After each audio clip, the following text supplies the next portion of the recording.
Assalamualaikum warahmatullahi wabarakatuh.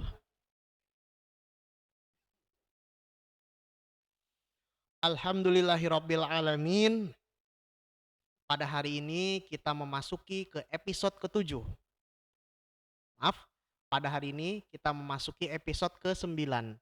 Setelah kemarin kita melaksanakan UTS. Di pertemuan ke-9 ini kita akan membahas mengenai satu kelompok teologis dalam Islam yang mana kelompok ini secara kelembagaan sudah nggak ada, tapi bekas-bekas pemikirannya masih ada dan kecenderungan itu juga masih ada. Apakah itu? Mari di pertemuan ke-9 ini kita bahas tentang teologi Qadariyah. Kita buka dengan membaca basmalah. Bismillahirrahmanirrahim. Apa sih teologi Qadariyah itu? Qadariyah berasal dari kata qadaro yaqduru qadarun. Pakai kof ya, bukan pakai kaf. Yang berarti memutuskan dan menentukan. Atau dari akar kata qadaro yaqdiru qodrotan makdarotan. Yang diterjemahkan dengan memiliki kekuatan dan kekuasaan. Sehingga Qadariyah merupakan sekte dalam Islam yang berpemahaman bahwa manusia memiliki kekuatan dan kehendak dalam menentukan suatu perbuatan. Yang mana dalam bahasa Inggris, sekte ini disebut dengan free will free act, kebebasan berkehendak dan kebebasan berkemauan. Sebagaimana sekte Jabariyah yang telah kita bahas pada episode ke-7, pemahaman ini juga telah ada sebelum masa Islam. Pada masa Yunani kuno, terus lahirnya dua agama samawi, Yahudi dan Kristiani. Kemudian sebagaimana yang telah kami jelaskan pada pertemuan ke-7, bibitnya muncul pada zaman Rasulullah Shallallahu alaihi wasallam. Ya, ketika itu ada dua orang berdebat mengenai ayat-ayat tentang takdir. Lalu Rasulullah marah kepada dua orang yang berdebat itu karena dua orang ini memiliki kecenderungan yang berbeda. Salah satunya kecenderungan pada Qadariyah.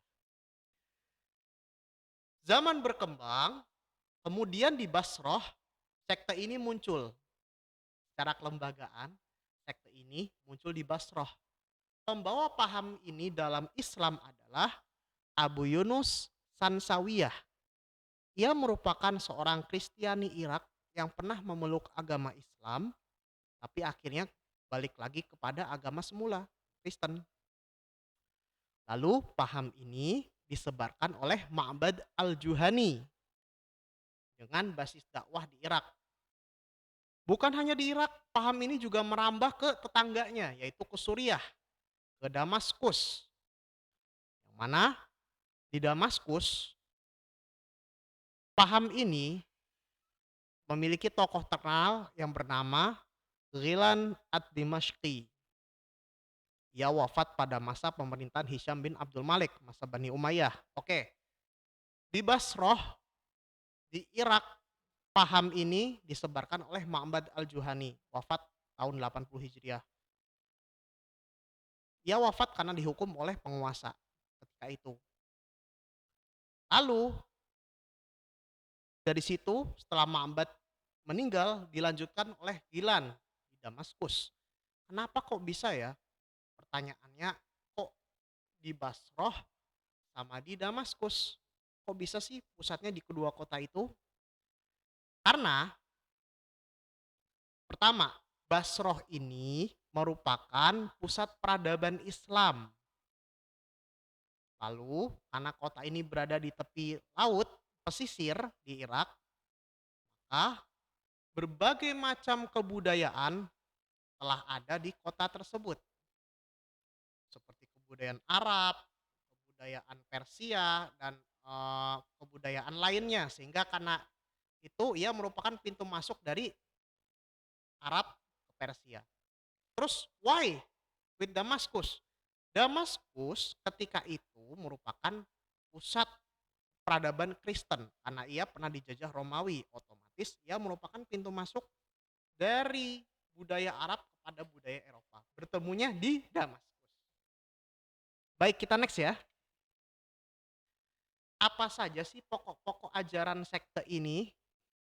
Oke, kalau pembahasan sebelumnya menyatakan bahwa dalam sekte Jabariyah itu manusia itu serba terpaksa dalam hidupnya.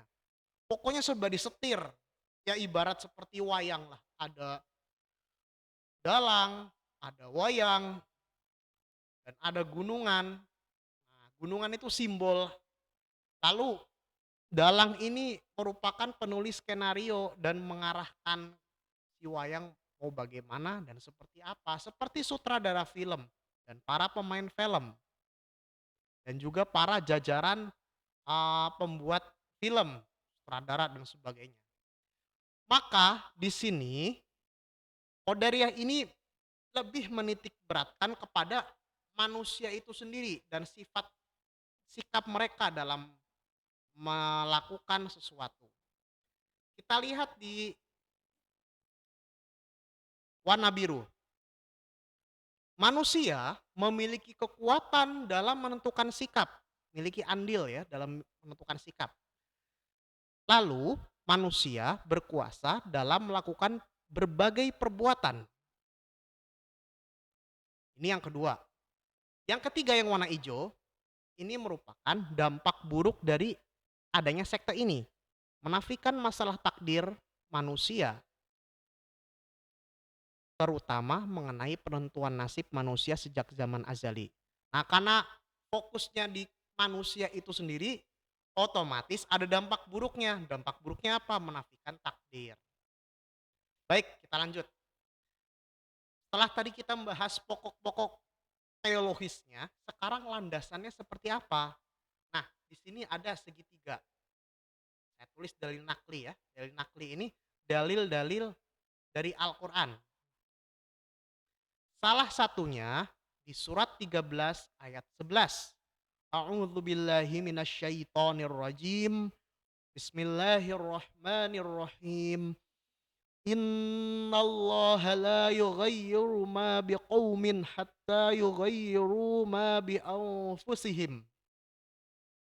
Untuk ayat lainnya silakan saudara-saudara membuka Al-Qur'an dan terjemahannya. Oke, kita coba lihat di surat 13 ayat 11 surat Ar-Ra'd.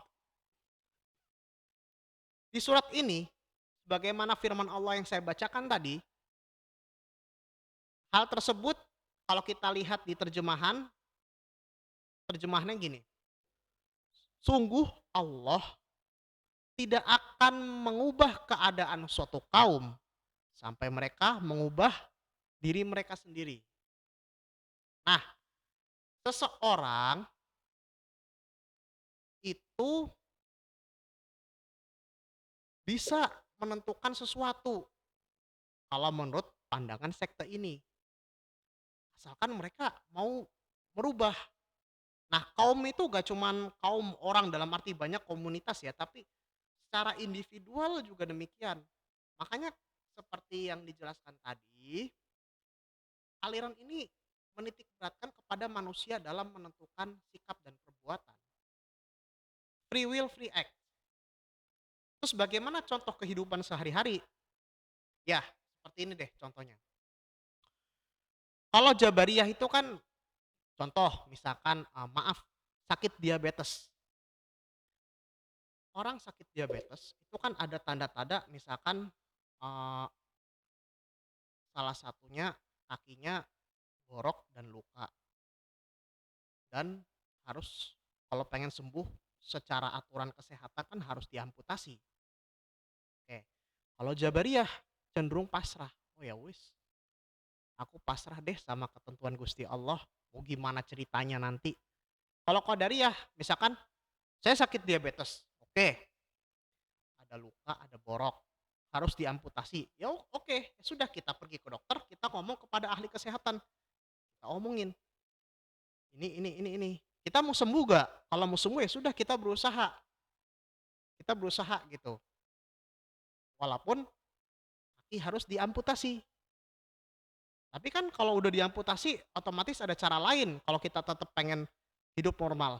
Ya udah beli kaki palsu, ortopedi dan sebagainya. Nah, itu. Selain itu contoh gini juga, eee, seorang anak nggak bisa pelajaran matematik. Ya saya contoh kehidupan sehari-hari ini kepada, sesuatu hal yang menjadi momok ya. Contoh matematik deh, matematik itu kan momok bagi kita semua. SD, SMP, SMA, MI, MTS, MA, semuanya momok. Kita nggak munafik ini, hitung-hitungan, kecuali yang mereka otaknya encer. Ini bahasa umum. Dia di kelas nggak bisa pelajaran matematik. Kalau berpikir jabariyah, pasti kita ngomong, ya udah deh, emang takdir gua nggak bisa, emang otak gua gak nyampe, emang ya gua bego dalam masalah matematik. Tapi kalau qadariyah, kembali lagi free will free act. Oke, gua payah di masalah matematik. Terus gua harus gimana? Ya udah, gua datengin ke guru matematik, gua belajar matematik. Apa yang sulit? Tetap kita berusaha. Tapi emang kadang-kadang kalau orang terlalu rasional, kadang-kadang lupa dengan hal goib. Gak pedulilah, pokoknya gue usaha aja. Gimana ceritanya? Usaha gini-gini. Atau contoh lain, Indonesia dijajah Belanda. Kalau kita berpikir jabariyah, ya udah takdirnya Gusti Allah. Nerima ing pandum. Terima saja dengan apa yang telah terjadi. Ini sudah diskenario oleh Tuhan. Tapi kalau qadariyah, ya Indonesia dijajah Belanda. Kenapa? Oh, ternyata ada rempah-rempah. Oh, ternyata jalur lautnya itu strategis. Oh, karena faktor ini, faktor itu. Terus gimana? Harus coba berusaha gimana caranya nggak dijajah. Nah, itu dia.